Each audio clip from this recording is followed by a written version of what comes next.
launch of NZX's video series on New Zealand milk price futures and options. Today I'm joined by OMF Director Nigel Brunel, who's here to talk to us about the product.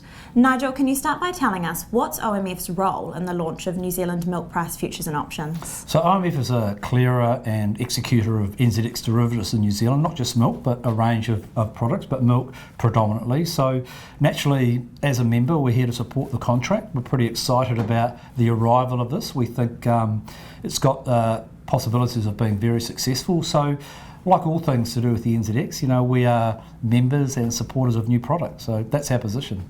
And farmers can often get varied prices for their milk. What are some of the factors which lead to that price change? Well, there's lots of factors that go into the price of milk. The currency is one thing because the product is sold overseas in US dollars, so naturally the price, rise and fall of the Kiwi has an impact.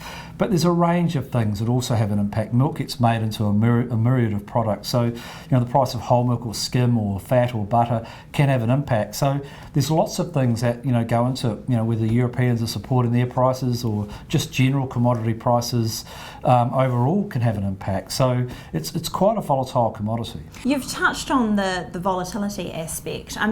Therefore, why is it so important for dairy farmers to manage their risk? Well, I think a couple of things. Firstly, this is a great tool for dairy farmers to manage risk, but I think the important thing for dairy farmers to understand is to actually understand what this is and how it can be used to manage an on-farm risk, if you like, in regards to the price of milk. There's lots of factors and lots of risks on farm that they have to deal with. So this is just one of the risks that they have to deal with, and here's a tool that should allow them to manage that risk effectively. But they need to understand how it works, and they need to understand the implications. I think that's very important, and part of the education series that a lot of people like us are running, that's the message that we're trying to get across to them. But here is a tool that they can use, similar to an importer or an exporter can use currency. Thanks so much for joining us, Nigel. Very welcome.